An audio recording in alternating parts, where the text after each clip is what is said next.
Welcome to Restoring Education in America with Priscilla Rahn. She's a master educator and author, leading the conversation to restore the American mind through wisdom, virtue, and truth.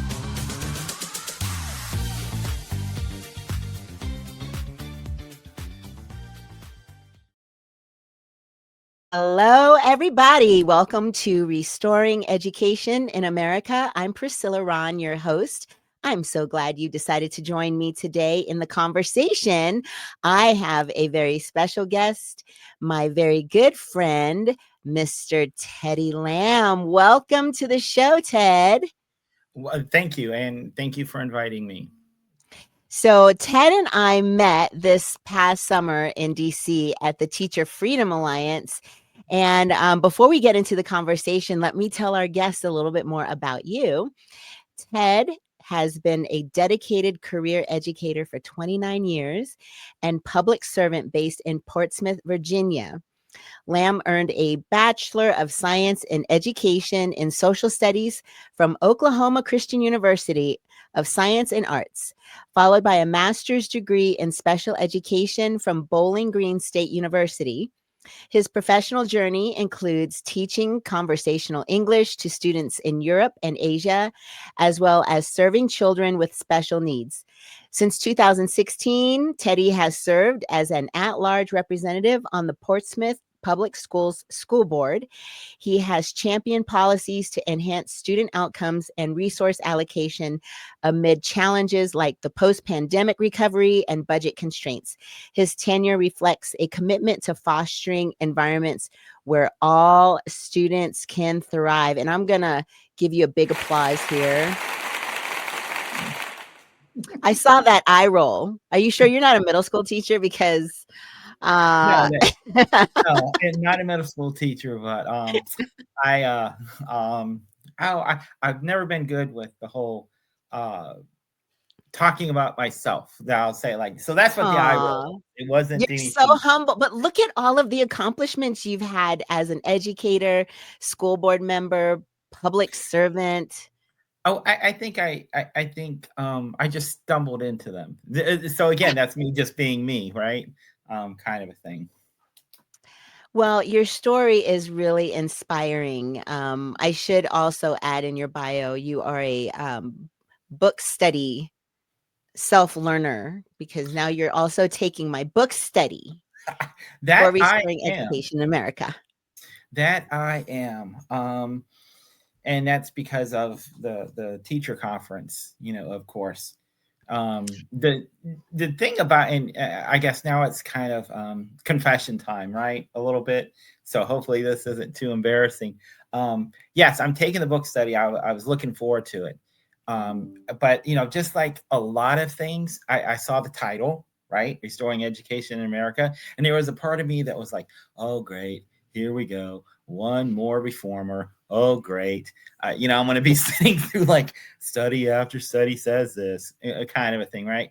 But I remember reading the first chapter and I thought, oh, goodness, the fact of you just hit right out of the box of going to hard truths that no one wants to talk about, but actually showing and not afraid to actually show biblical principles in the public school system. And I thought, oh my gosh. And where is she from again? And how did she get here? And then as I kept reading, I'm like, how did she even stay in the classroom for as long? So it's been a good, interesting a study for sure. I think for myself, saying, I keep coming back to it and saying, I wish more people would speak like this. Whereas others, probably reads the book and some are going to be natural haters and some are going to be just confused because we've gone so far away from those truths and those principles that it's very hard to see in our modern day context.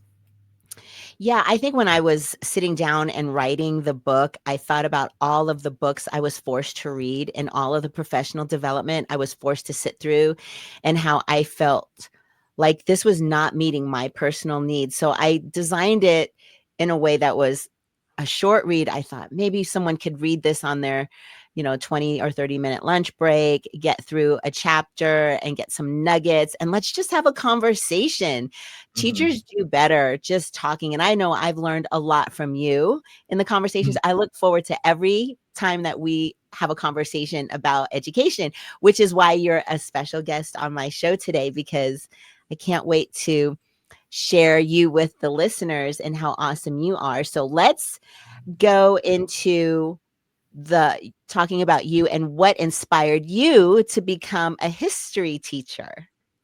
Oh goodness. Well, back during the old Stone Age, because of how old I am, no. Um, so it just like it was interesting. And it happened very subtle. I can still remember in fifth grade. I was up to no good. Um, the whole class was out of control and so forth. And I'm sitting there and I start to flip through the history book, and I start flipping through the pages and I see these really cool uh, red uniforms, and they're soldier uniforms. And you flip over a couple more, and you find out that that was the British uniforms. And then you flip over a couple more, and you see these blue uniforms, and they were called the Continentals, and they were just uh, poor farmers taking on the red uniforms, and that was the beginning. That was the start, and from there, I learned about the American Revolution, and it's still my favorite era. There's so much to it. Um, but then I just started reading. Would go to the library, grab autobiographies or biographies about different people, like Andrew Jackson. Um, I fell in love with the Marquis de Lafayette, and then it just turned into so many other heroes that no one knows about, and then it just expanded into all kinds of history, world history and American history, and so it's never left. I mean, I'm 53 years old, and I'm still. In fact, I argue with myself, and I see that I'm more passionate about it today than I was even at 8 years old. So, Well, you teach in Virginia, a mhm. place with rich American history. Um, how has teaching in a place that has this type of rich history influenced the way that you bring history to life to your students? I I think the big thing, because I've always been one about role playing things out in primary sources. My kids don't even know what a textbook looks like. We do so much primary source work. And I've always dressed up. Uh, Believe it or not, and not to offend anyone listening, but I've come into school as Pocahontas over to an East Border German border guard uniform to a colonial to whatever. So, what has really, to answer your question, I think actually being able to go to these sites, like for example, Yorktown, and being able to walk among the battlefield and actually, and I have one of those minds that if I know about it, I can see it. I can see it happening. My wife of best friend of 30 years, she thinks I'm nuts because I can just stay there, kind of a thing. But I think that's really been the biggest thing of being able to go to these different places and then kind of sharing that with the kids from a perspective of now just being there. I've always wanted, and I've always tried to do the what I call the time machine approach. I want my kids to get as close to being able to get there as we can, So, Yeah, I remember looking at the breakout sessions at the Teacher Freedom Alliance mhm, conference this summer. And I thought, oh, it sounds like an interesting title. And then I walked in and you were all dressed up in history. And I mhm. thought, oh man, did I just walk into a drama class? And, I wasn't sure what I was going to get, but I was a little skeptical.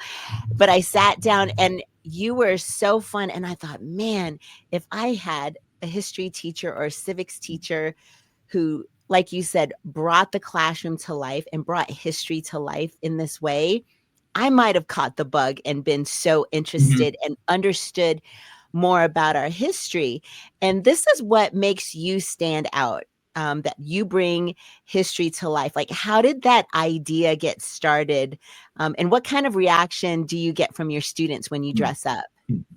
So, let's go back to that. Let's go back to that now 7th grade. I had a teacher who used to be a CIA agent during the Cold War. He would tell us stories, but then he would also say, there's a lot I can't tell you. And, I kind of believed him, right? His name was W.C. Blair. Still remember him to this day. He did the whole role play aspect of things. So that's kind of where I kind of caught that a little bit. And then when, as I got older and into my own classrooms about 12 years ago, I just started thinking something's wrong. My kids are getting incrementally worse and worse and worse. There's no resiliency skills. There's just what is going on. And I started doing like what any teacher would have done. Started thinking it was me. I was the problem, kind of a thing. But then when I started looking around, researching what was going on, I came across this, what was called the principal approach to education, which is part of what my the forum at the teacher conference, the presentation, that's what it was. And it really showed me that what I was doing was a lot of the things that was correct. It's how we educated students in this nation from 1620 to the 1930s, before the progressive components started kicking in. And so from that, that's just how I do. So the progressive approach teaches, it's not the quantity of work, but the thing about learning is we've lost the love to learn. We don't love learning. We've turned it into a state mandated test exercise to rote memorization of A, B, C, and D, or multiple choice. There is no concept of the love of learning to learn. And so so for me, under the principal approach, the teacher is the curriculum. We call it the living curriculum. We are the unit. We are the thing. So we're all the time learning. I have learned more in the last 6 months about American history than what I've known before, which is pretty amazing when you think you're coming to the end of your career and yet you're still learning.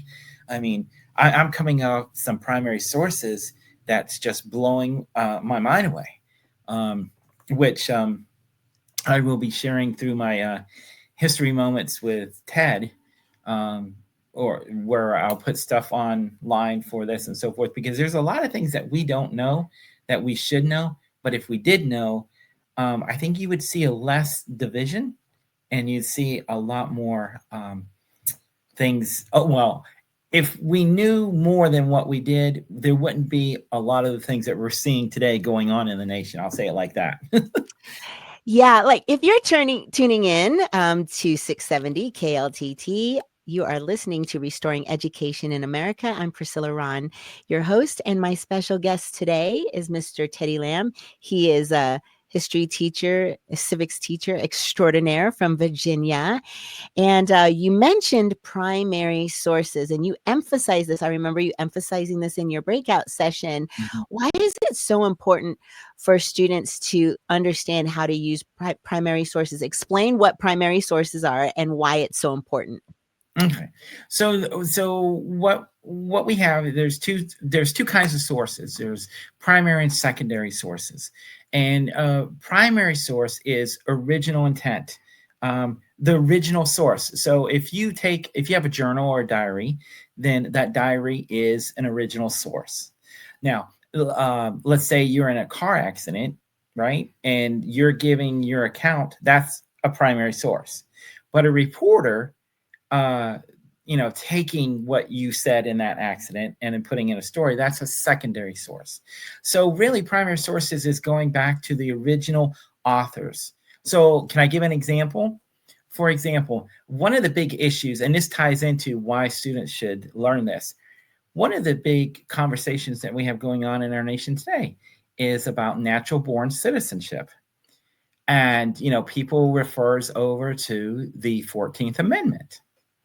And so because of being trained as a principal approach teacher, 3 years ago, you automatically start asking questions, and you when you've been trained this way. So I'm like, I've taught the 14th Amendment for 25 years, but what does it actually say? So I went to it and I caught section 1 where it says, you are a natural born citizen if born here, and your parents' loyalty is to here. I thought, now that's an interesting way to put this. Okay. So then I started digging and I found out who wrote that first section, Senator John Bingman of Ohio. And I was able to go back to the debates in Congress of that time. And that question came up to him. What is a natural born citizen? So the thing is, anyone that comes up with something, creates something, of course, they're going to know what the intent of something is, right?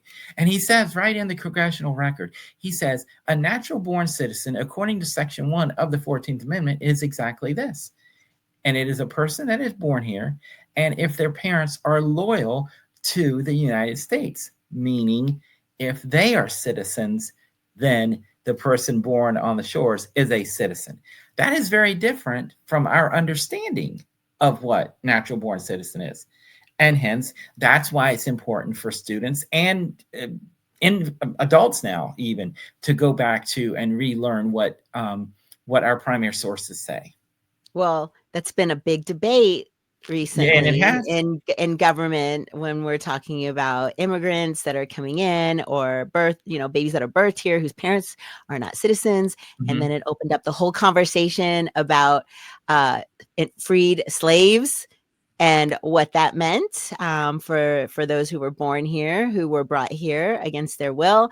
I mean, it's just a big conversation, but mm-hmm. It's really critical to understand what the founding fathers meant and what the intent was. And I appreciate that perspective. Now you do have, we're talking with my friend, Teddy Lamb. He's a history and social studies and civics teacher out of Virginia. You have your Facebook page, History Moments with Ted. Yes. What inspired you to create it and what kind of community are you building? So History Moments with Ted, I first started it because I just love history.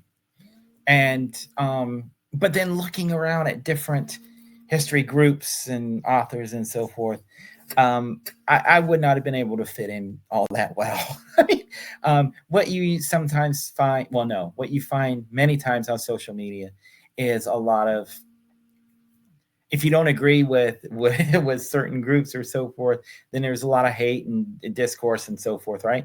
And history now is becoming one of those topics that it seems to be the platform for exactly that. And so I just thought, well, why not come up with something that you love history, but why not present real history, the primary sources of things? So I created it. And I only had a simple rule. And the rule was, on this group, you respect everyone that's here. You may not agree with them. That's okay. And I even said, I love and enjoy a lively debate, but a debate, not disrespect. And we had one rule, and that is, if you violate this, you're gone, because this is your warning, right here. I've only had to get rid of 2 or 3 people in the last 5 years. And it's grown over 2,300 members. Now, what really took off from it was every year we have this thing called Black History Month in the United States, right? African American or Black History Month or so forth. But in school, I got tired of every single year. Again, remember, 29 years, right? You're going over the same 5 to 8 people every year, as though that's it. And many times it's 1 or 2 out of the 1800s, and then it's all the 1900s. And it's the ones that you could probably guess 5 of the 8 right now. Anyone probably could. And I thought, no, there's so much more to this. So I thought, well, how much more? And who? And why? And how? went to the primary sources, I found some amazing individuals that has played such a role in our history, all the way back to colonial times, that goes completely against the dialogue of today. So for like 3 or 4 years, I started doing Black Patriots Month, and I was posting, like some years it was like 3 or 4 or 6 posts a day on the hour, and other times it was like one a day or so forth.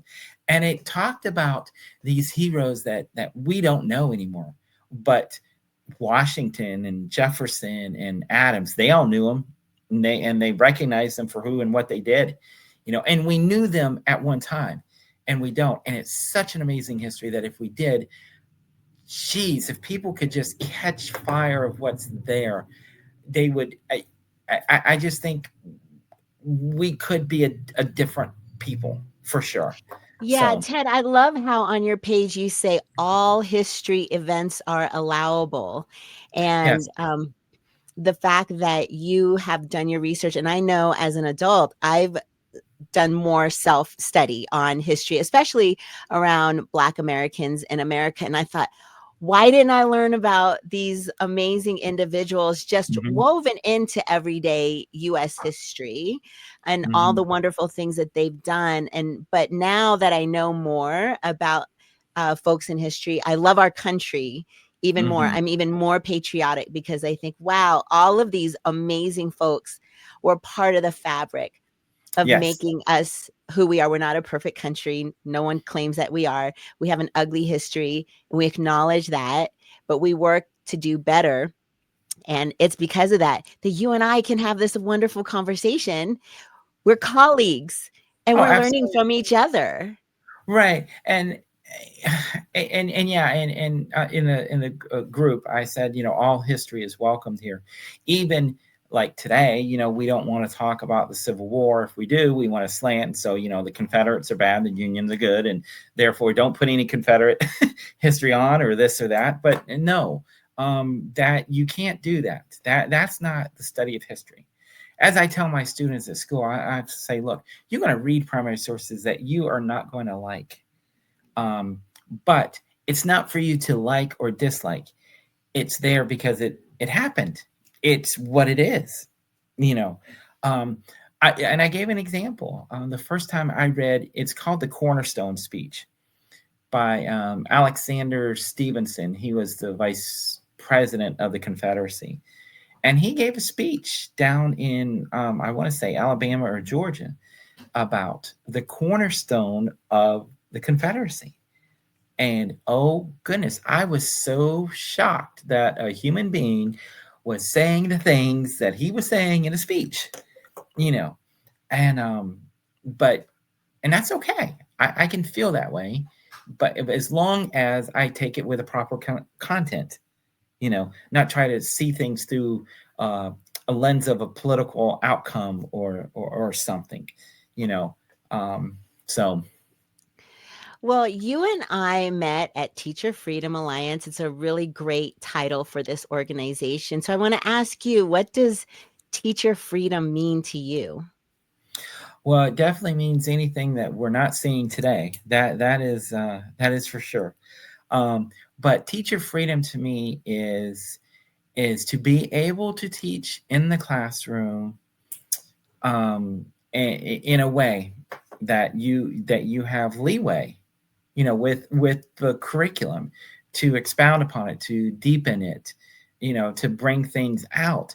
And let's be clear, when I say that, I'm also talking about worldviews, and that's the scary part too with what we see out here. I am a history teacher, therefore I don't need to be talking about family life. I don't need to be talking about home economics. That's not what I'm to be doing. And if I'm being honest, I need to present all of the history of what happened, the good, the bad, and the ugly, but present it through the primary sources. And that freedom means that I go deeper than what any state mandated curriculum would say or encourage. Therein's the problem. If I was a student today, I don't think I would like history at all, because we're on timelines, and if you don't teach to that state curriculum, then you get yourself in trouble. And that's not freedom. It's what we would usually call it tyranny or indoctrination. And that's exactly what it is. Yeah, I know we've gotten a really bad reputation as a public education system of indoctrinating kids. And I know you've seen a lot in 29 years of what's going on in our schools. And, I hear this all the time, Priscilla, we need more teachers who are just going to teach our kids the content and not indoctrinate and not tell our kids what to think, but teach them how to be independent thinkers and creators. So we have about a minute left. I can't believe it. Or I always say, I know we have these conversations and I can talk to you for hours, but what is something that you would want your students to remember you by, in years to come? Oh, I know you have to talk about yourself, Ted. Well, it's funny because some actually comes back and they'll say, stuff. I think I would want them to remember of the fact that that they learned something, that they did learn something about history. I don't want them to come out loving it as much as I do, but I want them to learn something, and I want them to love learning in and of itself. And if anything, I want them more than anything else, and I tell them this all the time. Anytime you have the opportunity to find a primary source on any topic or any issue, go there first before you listen to the sound bites of the media and so forth. That's what I want them to remember. And they do remember things about the role plays and all. So. Well, thank you, Ted. This is Teddy Lamb, teacher extraordinaire from Virginia. And to my listeners, thank you for tuning in. Catch me next time. And remember that educating the mind without the heart is no education. So seek wisdom, cultivate virtue, and speak truth. Thanks for tuning in to Restoring Education in America with Priscilla Rahn. Visit PriscillaRahn.com to connect or learn how you can sponsor future episodes to keep this message of faith, freedom, and education on the air.